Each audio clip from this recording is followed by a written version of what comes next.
उर्दू ज़बान तो सीख लिए हैं पर बोलने में बहुत प्रॉब्लम आ रही है ना? तलफ़्फ़ुज़ का बहुत ज़्यादा प्रॉब्लम है। तो चलो कोई बात नहीं, आज से हम लोग तलफ़्फ़ुज़ पे काम करेंगे और आज के बाद जितनी भी मेरी मुलाकातें होंगी आप सभी से इसमें क्या करवाया जाएगा आपको? तलफ़्फ़ुज़ के साथ-साथ शब्द करवाया जाएगा, ठीक है?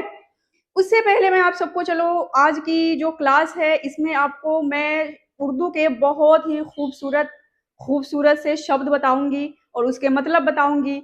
लेकिन उससे पहले आपको कुछ कहना चाहती हूँ कि 1947 में दुर्भाग्यवश जब हमारे देश का बँटवारा हुआ, तो यहाँ से जाने वाले लोग उर्दू ज़बान को भी अपने साथ ही ले गए। लेकिन आपको पता है, ऐसा करने से ये ज़बान उनकी नहीं हो गई। ये ज़बान हमारे देश की है, हमारे हिंदुस्तान की है, यहीं पैदा हुई है, यहीं पे पली है, यहीं पे बढ़ी है और ये ज़बान पहले भी हमारी थी, अभी भी है और फ्यूचर में भी रहेगी, यानी कि मुस्तकबिल में भी हमारी ही रहेगी। तो जो लोग कहते हैं कि ये ज़बान हमारी नहीं है, हमारे कौम की नहीं है, हमारे देश की नहीं है, तो ये जो कुछ लाइनें थी उनके लिए थी। ठीक है? तो आज के जो शब्द मैं करवाने जा रही हूँ, वो हमें अक्सर कन्फ्यूज़्ड करके रखते हैं, खूबसूरत शब्द तो है ही, पर कन्फ्यूज़न बहुत है इसमें। तो जी, तो सबसे पहले तो आपको चलो 3 शब्द एक जैसे लग रहे हैं, इसको समझा देते हैं पहले कि किसका मतलब क्या होगा और किसमें क्या लगा हुआ है। जो सबसे पहले नंबर पर इज़्ज़ा लिखा हुआ है ना, उसमें आप देखेंगे कि अलिफ, ज़े और अलिफ लगा हुआ है। ठीक है? अलिफ के नीचे आप ज़ेर लगा देंगे, ये बन जाएगा इज़्ज़ा। ये नीचे वाला भी आपको इज़्ज़ा ही दिख रहा होगा, लेकिन नीचे वाले में ज़ाल लगा हुआ है, ऊपर वाले में ज़े लगा हुआ है। और हाँ, आपने ज़ को ज़ ही बोलना है, ज नहीं बोलना है। अगर आप ज बोलेंगे तो फिर यहाँ पर जीम लगा देंगे, है ना? तो फिर हो गई फिर से गलती। लास्ट वाला जो है वो है ईज़ा, ईज़ा, यानी कि बड़ी ई के साथ। जो पहले नंबर पे इज़ा है उसका मतलब क्या होता है? तो इसका मतलब होता है मुकाबला करना, बराबरी करना। ठीक है? इसका मतलब होता है मुकाबला, बराबरी। ये जो सेकंड नंबर पे आपको इज़ा दिख रहा है, इसका मतलब होता है जब, व्हेन, और इसका एक मतलब अचानक भी है और एक मतलब जिस वक्त भी है। ठीक? तीसरा नंबर पे जो इज़ा है इसका मतलब क्या होगा? ये है ईज़ा, ईज़ा, और इसका मतलब होता है दुख, तकलीफ और कष्ट, पीड़ा जिसे कहते हैं। ठीक? ये 3 इज़ा में आपको मैं डिफरेंस बता दी हूं कि एक का क्या मतलब है, इसका इसका क्या मतलब है। ठीक है? फोर्थ नंबर पे है वजाहत।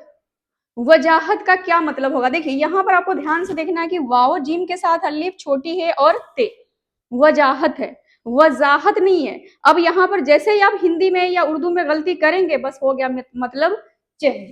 वजाहत, वजाहत यानी कि चेहरे की चमक, मान्यता, प्रतिष्ठता, इसका मतलब होगा। जो वजाहत नॉर्मल जॉ के साथ है। फिफ्थ नंबर पे जो है वो है वजाहत, यानी कि हिंदी में ज पैर बिंदी वाला, इंग्लिश में देखेंगे आपकी जेड लगा हुआ है। ठीक? वजाहत। और यहाँ पर जो हा है ना वो है बड़ी है, जिसे कई लोग बड़ी छोटी है कहते हैं। जिम वाले है जो आपको मैं बताई हूँ, जिम वाला है। वजाहत इसका मतलब क्या होता है? इसका मतलब होता है स्पष्टीकरण करना, खोल के समझाना, बिल्कुल साफ सुथरा समझाना, स्पष्टीकरण करना, स्पष्ट करना। ठीक है? माजिरत आप लोग कई बार सुने होंगे, लेकिन आप इसको माजिरत नहीं सुने होंगे, आप इसको सुने होंगे माजरत। पर माजिरत होता है असल में। क्या होता है? माजिरत। और ये सारे शब्द, ये सारे लफ्ज अरबी जबान से उर्दू में लिया गया है। ठीक है?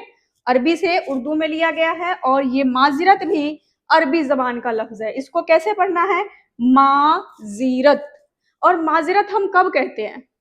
क्षमा के लिए, मजबूरी, क्षमा याचना, मजबूरी, सॉरी के सेंस में कहते हैं हम लोग कई बार कि माजरत कीजिएगा। जैसे कि आप कहीं पे बैठे हुए किसी बैठक में बहुत खास टॉपिक चल रही है, कोई बात चल रही है, बातचीत हो रही है और आपको वहां से अचानक उठना पड़े, कोई काम याद आ जाए तो आपको जाना पड़े, तो आप क्या कहेंगे?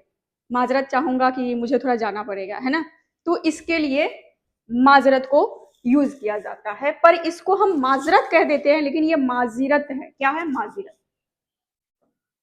और जी नेक्स्ट है जहमत। क्या है? जहमत, जे और जिम वाला है, मीम और ते। इंग्लिश में आप देखेंगे जेड, इसीलिए मैं इंग्लिश, हिंदी और उर्दू सारे लिखती हूँ। जहमत। अब ये जहमत का मतलब क्या होता है? जहमत का मतलब होता है दुख, तकलीफ, कलेश, एक मतलब इसका कलेश भी होता है। जैसे कि आप कोई एप्लीकेशन लिख रहे हैं तो आप कहते हैं, जैसे फीस माफी की एप्लीकेशन हो तो आप कहते हैं ना कि जहमत गवारा करे, मेरी फीस माफ करने की जहमत गवारा करे, यानी कि ये काम करने का थोड़ा सा आप कष्ट करें, थोड़ा तकलीफ करे, है ना, जहमत। अब है जी जिहमत। अब ये जिहमत कहाँ से आ गया? जहमत और जिहमत, अब आप जेर नहीं लगाएंगे तो आपको जहमत ही लगेगा दोनों। तो एक में आपने याद रखना है कि जो तकलीफ वाला है, कष्ट वाला है, वो है जे और जिम वाला हे से, लेकिन जो जिहमत है उसमें लगा हुआ है गोल वाला हे की छोटी शक्ल, ठीक, मतलब दूसरी, उसकी दूसरी शक्ल।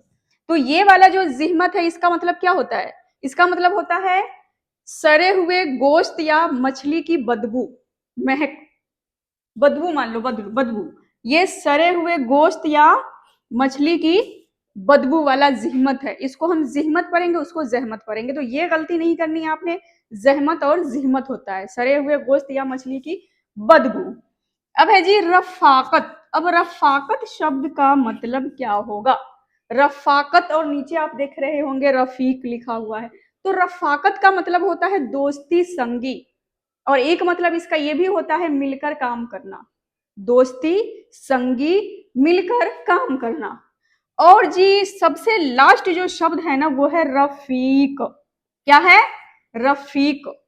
रफीक का मतलब होता है दोस्त, साथी, फ्रेंड, संगी। चलो, तो उम्मीद है कि आप सबको आज की क्लास बहुत ही अच्छी लगी होगी, और आप सबने हर रोज जितनी भी आपसे मेरी मुलाकातें होंगी, हर रोज, यानी कि हर रोज नहीं, चलो जब भी होगी, तो उसमें आप सबको तलफ्फुज पे मैं बहुत ज्यादा ध्यान दिलाऊंगी, क्योंकि मैं ये देखती हूँ कि आप लोग ज को ज लिख देते हैं और ज को ज लिख देते हैं, ग और ग में फर्क नहीं पता चलता, क और क में फर्क नहीं पता चलता। तो ये सारा कुछ आप सभी को क्लियर करवाना है, क्योंकि उर्दू सीख गए हैं तो इसको अच्छे से पढ़ना लिखना भी आना चाहिए हमें। इसकी तलफ्फुज जो है, प्रोनाउंसिएशन जो है, उस पर हमें ज्यादा ध्यान देना पड़ेगा, है ना। तो उम्मीद है कि आज की क्लास आप सबको बहुत बहुत बहुत ज्यादा अच्छी लगी होगी, और कमेंट जरूर कीजिएगा। कमेंट से क्या होता है कि मुझे भी थोड़ा सा हौसला अफजाई हो जाता है, मुझे, मेरा भी दिल करता है कि चलो आगे कौन सा कंटेंट बनाया जाए। मतलब कि अगर आपको अच्छा लगे वो भी बताइए, ना अच्छा लगे वो भी बताइए, ये नहीं कि आप सिर्फ मेरी तारीफें करें, नहीं, ऐसा कुछ नहीं। अगर मैं अच्छा करवाई हूँ, अच्छा बताई हूँ, तो आप अच्छा बता सकते हैं, नहीं तो आप इसको गलत भी साबित कर सकते हैं, बता सकते हैं। आपकी आपकी भी राय होनी चाहिए, आपकी भी मर्जी होनी चाहिए। हर एक इंसान का अपना अपना नजरिया है। तो अगर आप सबको अच्छा लगा है उर्दू के ये कुछ ब्यूटीफुल वर्ड्स, तो आप मुझे बताएं चैट सेक्शन में, और कमेंट सेक्शन में आपको कमेंट करना नहीं भूलना है। कमेंट करेंगे तभी जाके मेरे अंदर हौसला पैदा होगा, और मैं नए नए कंटेंट आप सबके सामने पेश करूंगी। तो आपको आज की क्लास कैसी लगी है आप मुझे बताएंगे कमेंट में।